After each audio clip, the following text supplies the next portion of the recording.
Hello, and welcome to the Jeppson podcast. I mean, we didn't even have an introduction. We didn't even talk about anything beforehand. I'm just jumping right into it. I'm here with Kim Crook. Is that how you say it? Yep. And spelled right. Just like a crook, right? Yep. Tell me all the things people have said to you in your life. Oh yeah, they just think it's hilarious when there's been a crook in the store. Can I tell everyone there's been a crook in the store you're like, today? Ah. Yeah, or my grandpa. I remember when I first got married, he's like, I'm writing a check to a crook. This makes me nervous, just like you hear everything over and over, and everyone's afraid to say it. They always want to say cook, like is it really a crook? Like, ugh, I don't want. Does anybody say crook? No, I don't think. I mean, some people call me July. Is there a July here? I'm like, are you serious? So, and then I understand that you have 3 kids that are named after cars. Yes. So you get called the car crooks. The car crooks, yep. We've got a Bentley crook, a McLaren crook, and but no Croods. Like, what was it? The Croods movie? What was that called? You know, the cartoon? Isn't it? But what's it called? Is it The Croods? Yeah, The Croods. I mean, you guys could do like a podcast of just the crooks, but have the same font as the Croods. Yeah, there you go. Okay. So join the podcast called The Crooks. I don't even know. Okay. Thanks for having me. Yes. She has had a lot of stuff that has happened over the last few years. Good, bad, all of it. We're just going to jump right into it because I'm hearing this pretty much for the first time as well as all of you. So just kind of take me from the beginning. Like, first of all, introduce yourself and then tell me what life has been like over the last, how long has it been? 5 years since kind of everything hit the fan? Actually 9. 9 years. Time goes so fast. It'll be 9 years this summer, which it seems a little like yesterday. Like 9 years from the beginning of the first tragedy? Yeah. Yeah. And that's sad, of the first. Like, you know where this is going. Okay, so tell us about you. So I come from a family of 5. I have 2 siblings, 1 brother and 1 sister. And when we were young, we got close really fast because we dealt even with hard things as kids. Like, my parents divorced when I was 11, and we saw and heard some things that are just like kids shouldn't have to see, And so we dealt with a lot from a young age. I'm the baby. I was going to say, what are you? I'm the baby. Yeah, okay. I'm the baby. And I feel like those experiences really bonded us. Like, we just kind of became super loyal to each other and really relied on each other and became each other's like cheerleaders and advocates and support. Well, and that's what I always say. That's like, when I have a lot of kids, and I always say to myself, like, I had you guys so that you would have each other. Because eventually and ultimately, it's the siblings that are left on the earth together. When the parents are long gone, they are the ones that become your best friends. They are the ones that you're relying on and you're confiding in and going to lunch with. I mean, do you find that with your siblings right now? Yeah. And even my cute mom is kind of starting to, she's aging a little bit and she's noticing it and she hates it. And it's like, my sister and I are kind of noticing, gosh, we need each other more than ever, as we go through some of these things. Well, so anyway, so if we fast forward, life seemed to be going pretty well. Like, we were all doing pretty well. My brother had his own struggles, and he actually was, he had some hardship, and he turned to substances for his coping mechanisms. Yep. Yeah. So we've been dealing with him as an addict for years. Like, that was something that was on the table. But 9 years ago, my husband Josh and I took our little family, just the 5 of us, for the first time to Hawaii. And we thought, oh my gosh, this is like so exciting. We've never done a trip like this with our kids before. They were still kind of little, and we were going to surprise them. Like, we woke them up the morning of, and I had their suitcases packed, ready to go, and I had a little scavenger hunt in the house, took them around. It was just like so exciting, right? So off we go to Hawaii, and we spend 2 amazing days on Oahu, just enjoying the beach and each other. And early on the third morning, on the morning of the 3rd day, I got just a text message with the time change. It was like 4 a.m. Yeah. It was like 4 a.m. Hawaii time, 8 a.m. here. I just got a little text message from my mom saying, Ty, who is my sister's husband, collapsed. And he was running the Wasatch Back Ragnar race. For those that know that, it's like a relay race. And he was running one of the legs, and he collapsed while he was running. And I didn't understand. I was like, Claps like rolled his ankle or Claps like Yeah. not breathing? Yeah. And she just texted, not breathing. So I got up out of my bed. My family's all still asleep, right? And I went out into the hallway and I called her, and she didn't know a lot. She just knew my sister had reached out to her. My sister was with Ty. She had reached out to my mom and told her what was happening. And my mom was en route to go get their kids and help with them. And didn't really have a lot of details. So I said, okay, well, I'm just sitting here. Like, let me know as soon as you hear anything.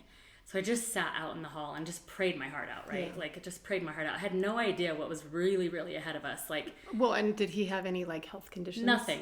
Absolutely So nothing. In fact, he appeared to be in the best health of his life. Like, he had just taken up like triathlons and running, and he had like dropped some weight. And from the outside, he looked like he was the healthiest he's ever been.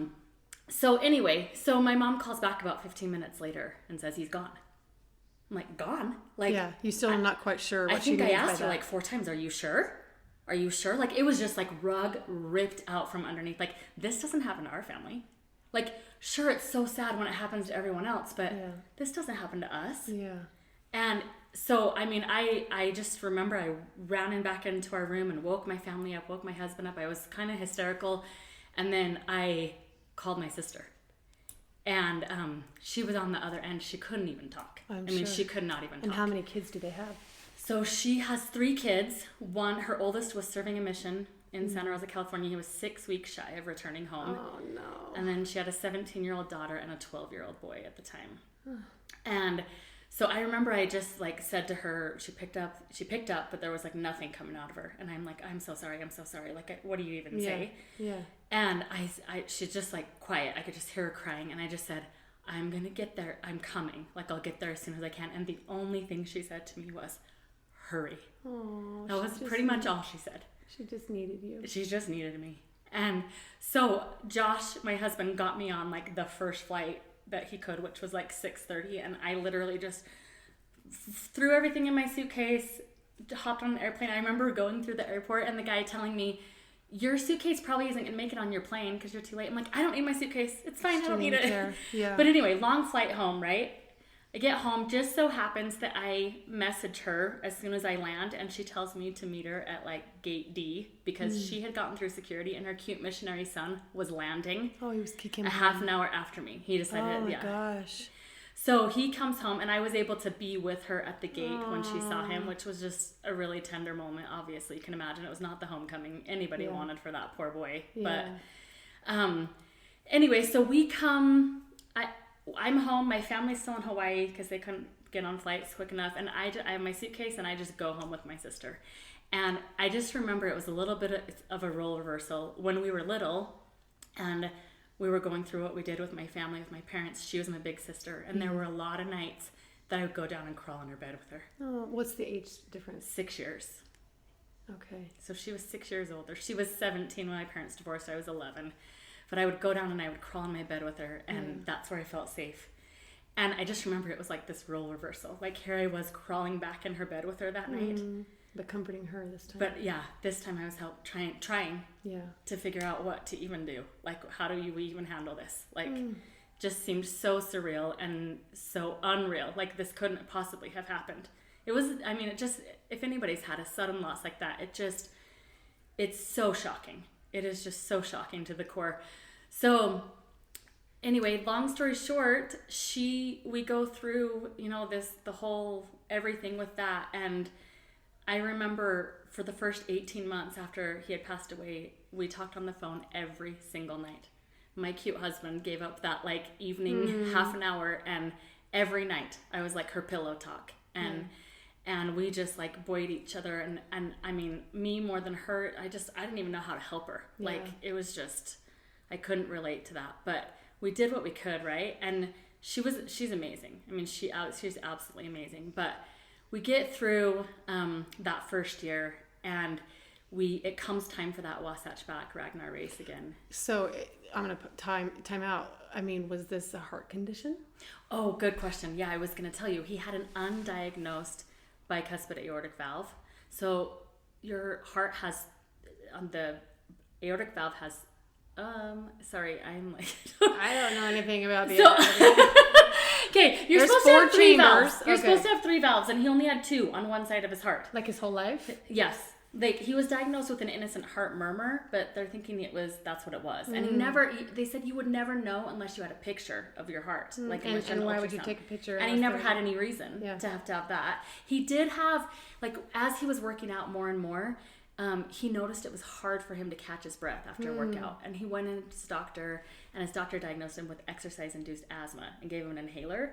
Well, like, hindsight's 20/20 now. She's like, the inhaler never helped. He was always like, this inhaler does nothing for me. Yeah. Well, because he didn't have a lung issue. Yeah. You know, he had a heart issue. Oh my gosh. So anyway, what happened, they call it the widowmaker, because what happens is when he appeared to be so in shape and doing like the best, you know, in the best health of his life, it was actually killing him. I was going to say. Because the more he was increasing his heart rate, the more it was causing that muscle to have to work harder and harder. And basically, 1/2 of his heart muscle grew too large. Oh my god! So we always say he died of a heart too big. Your heart muscle can grow? Well, yeah. Like, it's just like another muscle, like, because the valve was having to work harder, and and so that like outgrew the other half. So did it? I mean, in this race, did it just stop? Mm-hmm. The heart just stopped. Just stopped. I mean, he just collapsed. Lisa was there. They were. Was she there in the back, the car, like where they follow? So if you've ever done that, yeah. So he had 1 mile to go. Like when they last saw him. So she was like, they like saw him, okay, we'll see you at the end. And they went up to the exchange, right? So they were waiting for him to come through, and it was taking forever. And she just thought, they're like, why is it taking so long? Why is it taking so long? Well, I guess they started hearing people come through saying someone had collapsed. Oh my gosh. And she thought, well, Ty would never run past someone that collapsed. I'm sure he stopped to help. That's what her thought was, right? But he didn't come. And then she started checking his location, and he wasn't moving. So she thought, oh my gosh. And then they saw the ambulance come, and it was literally like a 1/10 of a mile from the finish. So their team decided to just run up to where it was. Yeah. And she said she remembers just like scanning the crowd, like looking for Ty, like, because he's tall. He was 6'3". Just like, where is he? And she caught the shoes of the man laying down, and she knew they were his shoes. Oh my gosh. That's how she realized. So, and they were like working on him by that point, and she hopped in the ambulance with him. They rushed him to Logan Regional. They never got anything out of him, though. No. It was so sweet. The doctors there worked. I mean, the chaotic room, they were just running around the table. Granted, she's with his work running this race, so she's not with people that she really knows. Mm-hmm. They're people he knows, but she doesn't really know. Yeah. And so she's just got a social worker sitting next to her, watching them just like try to work on her husband. And the cute doctor came over and said, Lisa, he said, we're going to have to call it. Oh. And she said, oh, no. You can't do that. Like, it's my best friend. We've got a son on a mission. We've got 2 kids at home. Like, you can't call it. So that cute doctor, knowing like full well, was like, okay, we'll keep going. Oh. And they did 15 more minutes. And then he just came over, just for her. So tender. Yeah. And he came over and knelt in front of her and just said, Lisa, I am so sorry. His lungs are filling with fluid. Like, I've got to call it. And I mean, she says, I don't even remember like anything after that. She's like, the sounds that came out of me were just like things you don't usually hear from people. And, but yeah, so that is, that's what it was. So it was totally sudden. Jeez. Had no idea. And they found that out through an autopsy, or did Yep. They did an autopsy given the circumstances, and so that's where we were at with that. So you talked to her for 1.5 years every night. Every night, yeah. And I will say, to get through that year, we basically just had a couple of mottos. Like, one of them was one day at a time. Another one we came up with was, there's only one rule, and you just have to keep breathing. And rule number 2 is don't break rule number 1. Like, that's literally all. Seriously, sometimes it's all you can do is like, it's like effort to blink when you are grieving like that. Yeah. And she's now having to take care of her heartbroken missionary. I mean, when he had come home, and then the 2 other kids, were they girls? A girl and a boy. So 2 boys and 1 girl. Yeah. Yeah. And then let's move forward into the next event. Because like you have dealt with tragedy after tragedy. Yes. Okay. So this is my sister Lisa, right? Loses her husband. 16 months after she loses her husband, we lost my brother. Oh. I mean, and he, you know, like I said, he was an alcoholic. He had been suffering from addiction, and we always kind of dreaded this day. In fact, even when Ty died, we kind of thought like we maybe would have expected it more to be Brian. Brian's my brother. Was he around, I mean, your family, or did he completely, like, was he, I don't know, did he? No, he was definitely around. So I mean, even when Ty died, he came and rallied. He was a part of all that. In fact, the next Ragnar race, we went and ran that. I had like I have a really, really tight-knit cousin group. And one of my cousins organized like all of us to go finish that race for Ty. And Lisa actually ran the leg that Ty had run. Aww. And my brother Brian ran one of the legs as well. Wow. So that was in June. And then Brian passed away in October. And he, the way it kind of worked with him was he was a binge drinker, and he would drink for like 5 days straight. And we wouldn't see him. He wouldn't show up. He had a hard time committing to things. And then he would sober up. And he would be like 100% Brian. So the beautiful part about him was that we still had like part of Brian. Yeah. You know, we still had glimpses of him, even though he was binging and then sobering, binging and sobering. But we've since learned that's kind of like the worst type of alcoholism, because it is so hard on the heart to just send it up, you know, into that kind of blood alcohol level, and the blood pressure would just increase so much. And anyway, he was coming down off of a binge. He had been probably like 4 days in. He didn't go to work like on a Thursday, Friday, and then it was the weekend. He returned to work Tuesday, and he went into cardiac arrest in his office. And so then I got the call that day. I still remember I was driving home from Costco with my groceries, and my dad had just called to say, you know, I just got a call that Brian's unresponsive. I'm headed to IMC hospital, and I'm like, what? Like, here we go. Yeah, like this can't be happening. You know, like just when I felt like we were maybe like getting used to living with the grief of Ty being gone. Well, and not to mention, I mean, it's not a long amount of time, and it's the heart again. Right.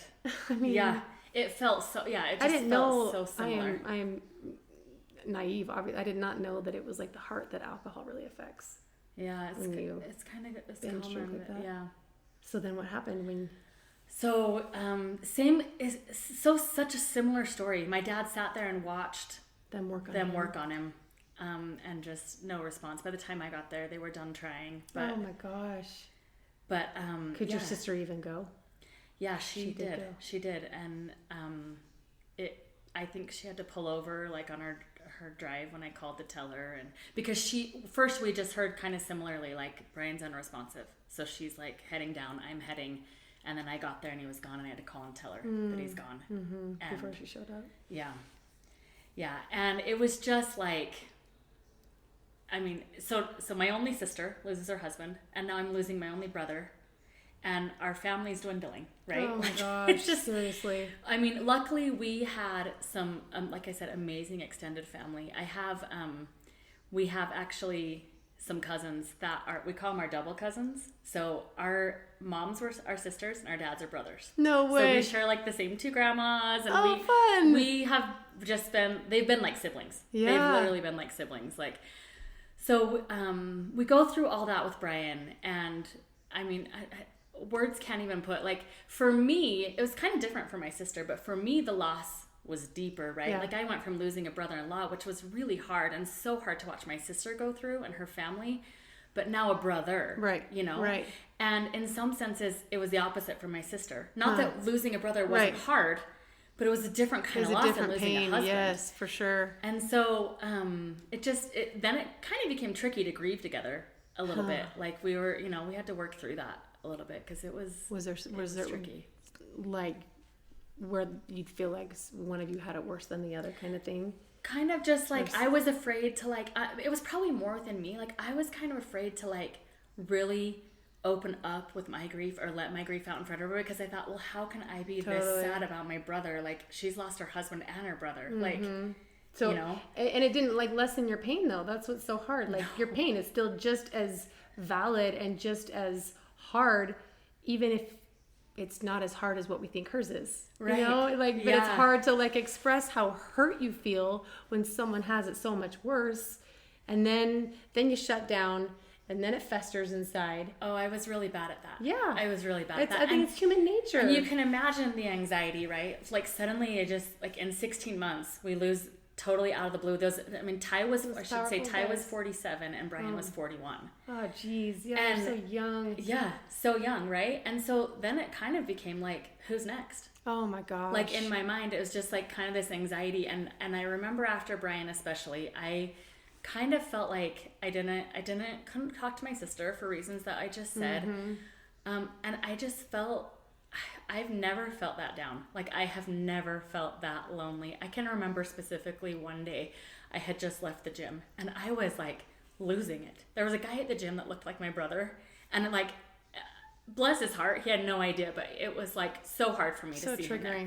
And I remember like pulling away driving, and I was just like crying in the car, and I thought to myself, and if I said their names, they'd be so mad at me today that I never did call them, but I thought about some friends that I thought, oh, I should call them, and then I thought, no, I can't call them, like they're so sick of me. Yeah. They are so sick of my pain. I am depressing. They're over it. I am not happy to be around. Nobody wants to talk to me. Like, I just remember feeling that way, and just so alone, even with my sweet husband who literally like buoyed me. I just think like he literally held me up. Some days I just thought, I can't do this to him anymore. Yeah. Like he doesn't want to hear it. Yeah. I want to be a happy wife for him. Yeah. You know, and it's a despairing feeling, and then you can understand why people get suicidal thoughts. Yeah. Because they feel alone. Jillian, keep us the space bar.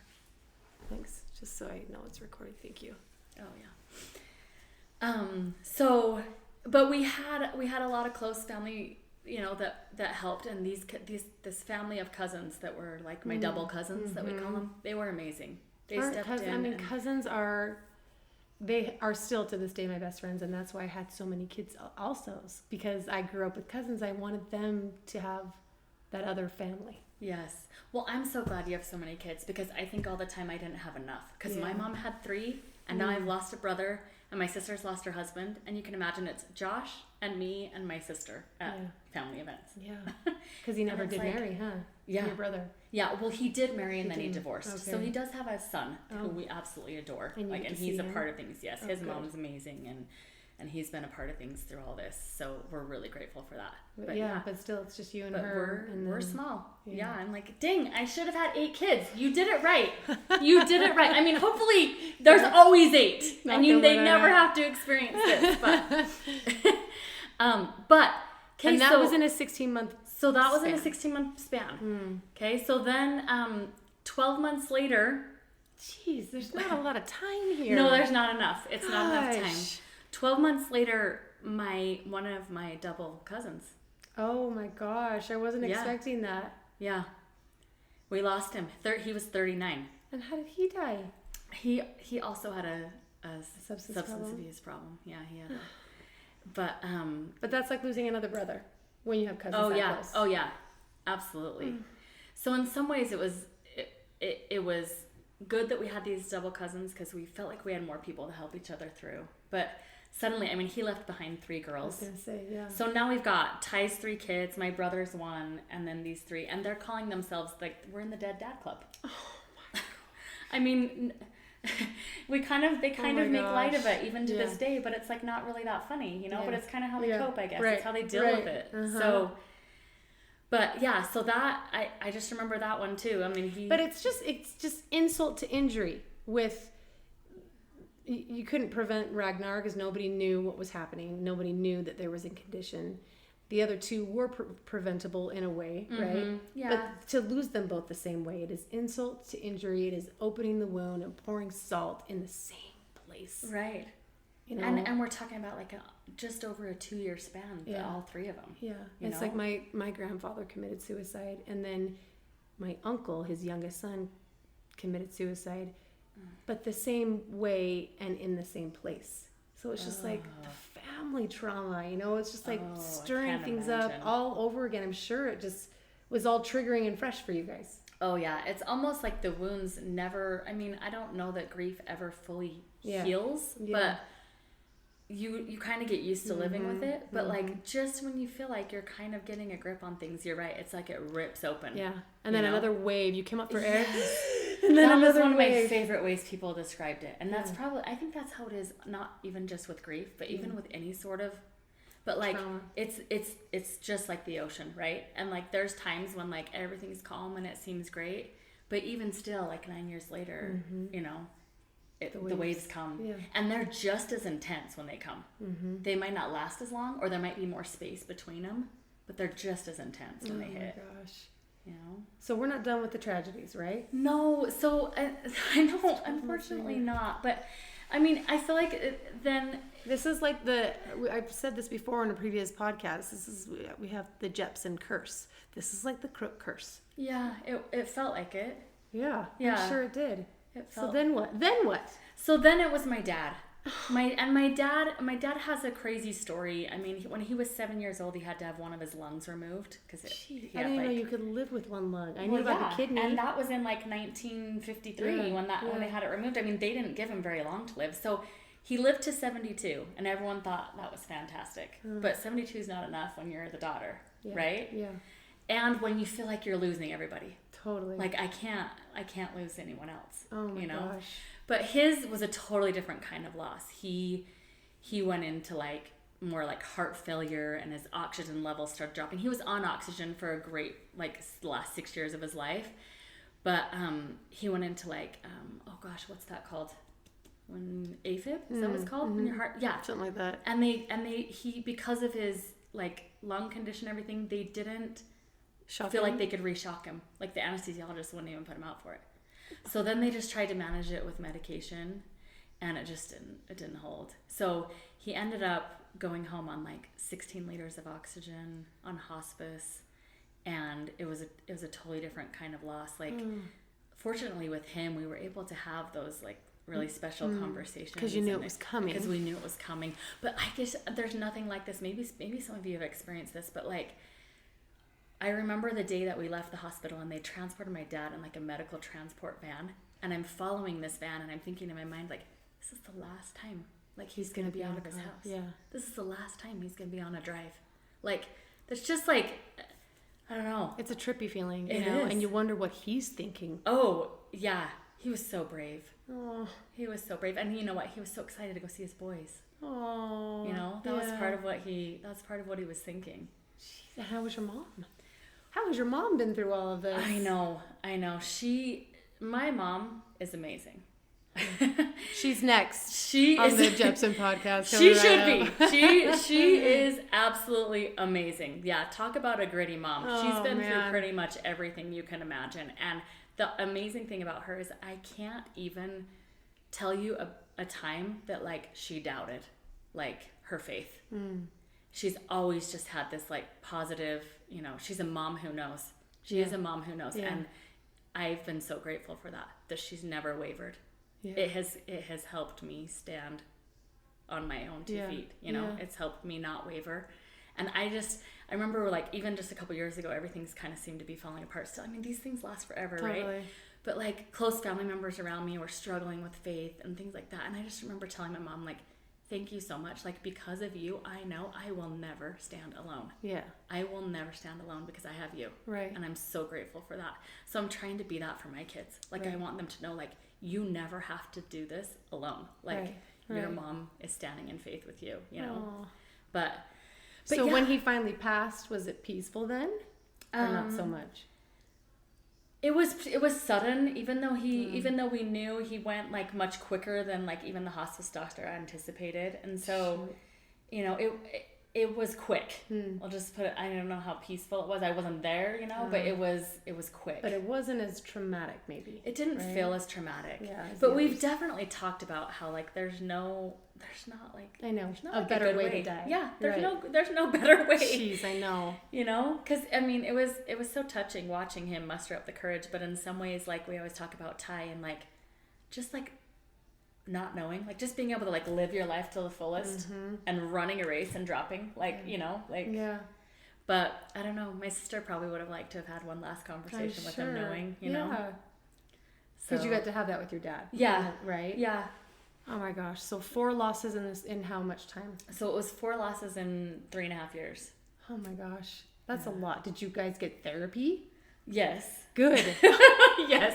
Gosh. It was a lot of, yeah. And how are your kids coping with the loss of uncles, grandpa, yeah, second yeah, cousins? so 3 uncles basically, Yes. because we called Brett an uncle. It was basically like 3 uncles and a grandpa, and then also like it's like I feel like it's fair to bring it up, but like we also, between Josh and I, we had 3 grandmas die in that same amount of time. Jeez. So my kids went to 7 funerals in 3.5 years. Oh my and they were like all funerals they should be at. Yeah, it wasn't right. like, oh, we just took them to every old funeral. Yeah, Like they were close family yeah, members. and they experienced a lot of death, and it was a lot of conversations. I don't know.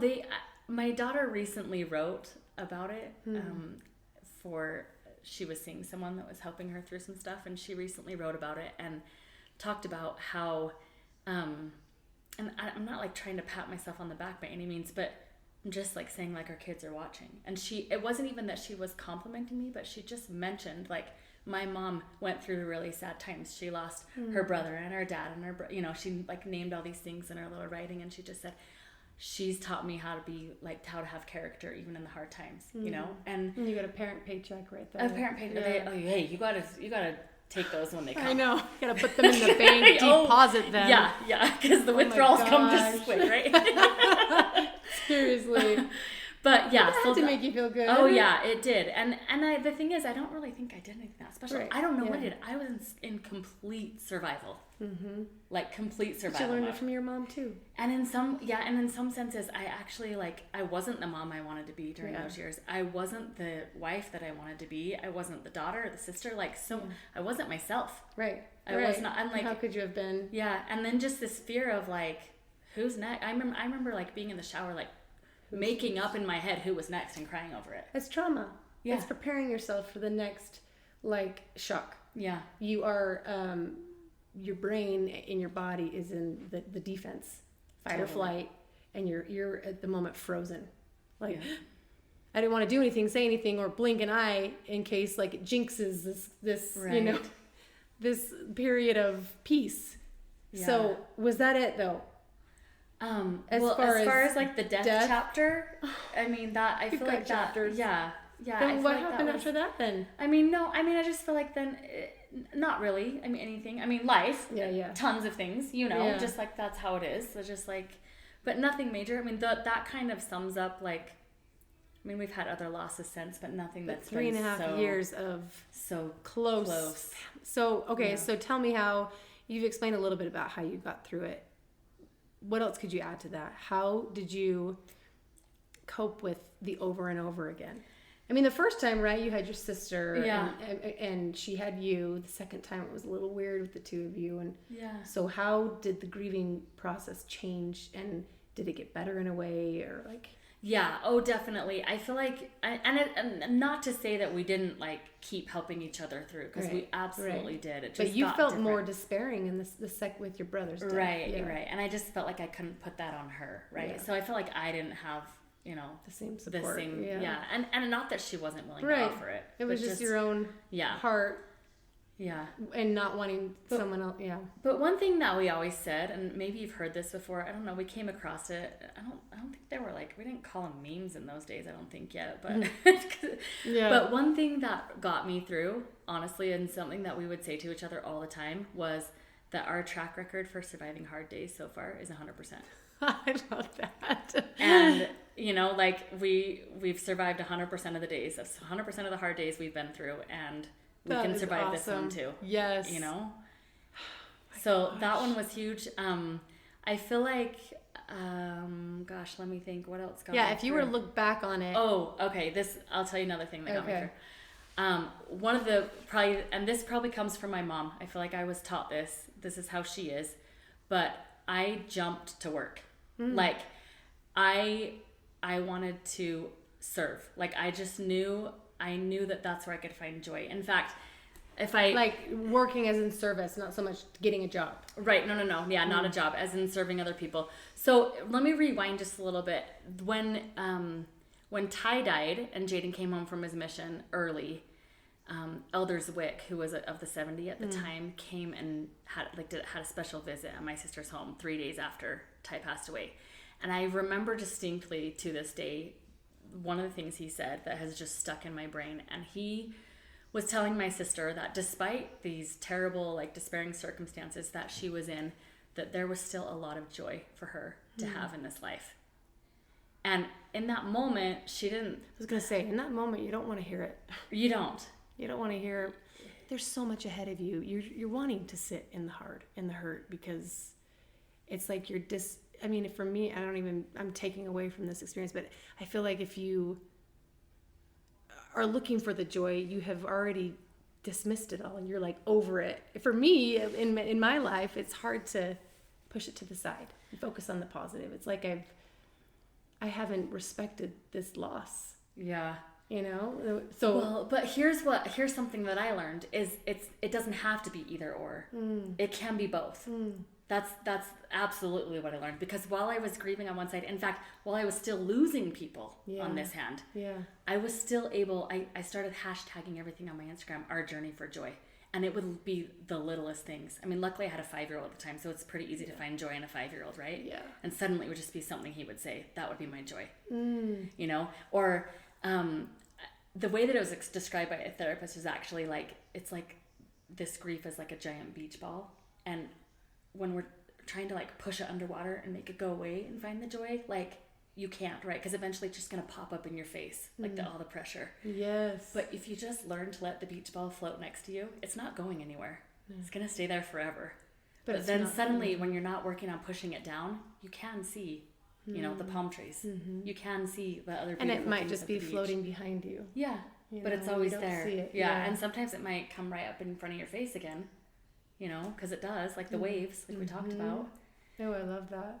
But I did find a way that, like, when I could focus on looking for joy, like that promise that Elder Zwick gave, maybe it was more for me than it was for my sister that night, because who knew what was coming in the next few years for us. But I just like counted on that. And then suddenly like my life just became a journey for joy despite what was happening. And I mean, I came across so many things like just, I can't remember who said it, but like joy has more to do with, like, oh gosh. Oh, I know the phrase, yeah. The circumstances, what is it? Yes. Less to do with the circumstances of our life and more to do with it, like how we handle it. President Nelson said it. Yes, I think it is, yeah. Less to do with and more to do with, yes, I'll post it. I know exactly what you're talking about. Okay, post it. And that, like, just those little tidbits, I literally, every time I would see the word joy or hear the word joy, I would hang on to it. Whatever quote it was, whatever, you know, I learned joy was a choice. Yes. Like, it's a brave choice that you have to make. You have to choose joy. And sometimes you just don't want to. Oh, no. But it's like a survival. It is. It became like, survival. It's like water. Me. Yeah. Being able to. Oh, and I found joy. So my sister, we get this from my mom, but she came up with this Treasure Your Heart Day, like in honor of Ty. We did it on Ty's birthday every year. We did it on Ty's birthday. And it's basically random acts of kindness.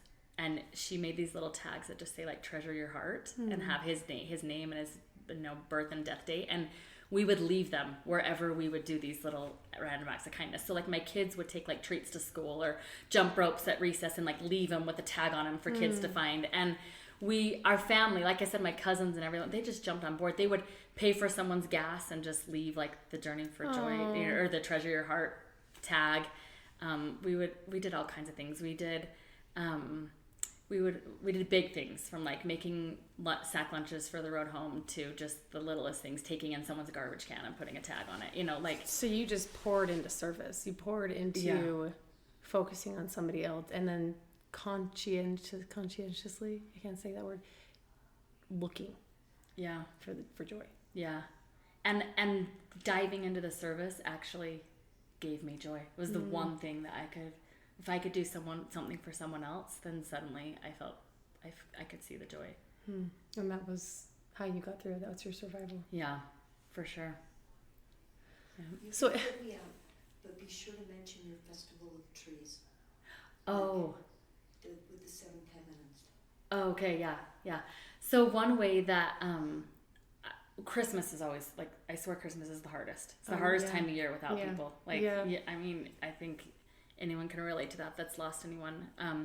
It's the hardest time of year. So kind of in an effort to help myself and to help my sister, I decided to do a festival tree in honor of Ty and Brian and Brett. And between the three of them, there were 7 kids. And so we called our tree Seventh Heaven. And a lot of times those trees are for like primary children's kids, you know, that have suffered. And we kind of did a different take, and we did it on, instead of kids that were suffering physically, we did it for these kids that were suffering emotionally. You know, and that were trying to cope with the grief of all losing their dads. So we put everything into it. We did this for 3 years. We put everything into it. We named our tree Seventh Heaven, and it was in honor of the 7 nieces and nephews that I had whose dads were in heaven.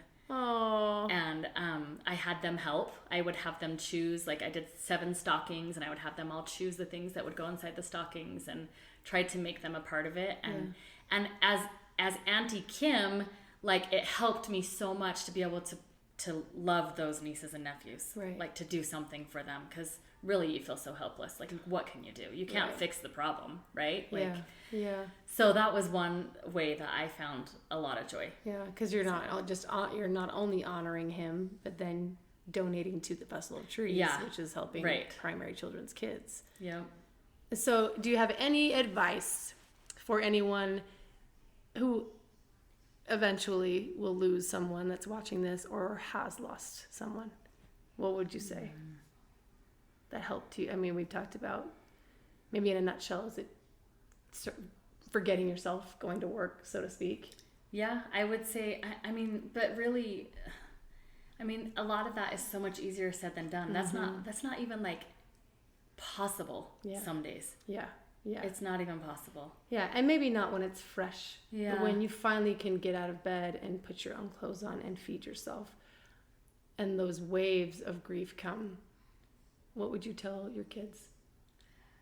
Oh gosh, yeah. I would tell my kids, like, I would tell my kids that there is still joy.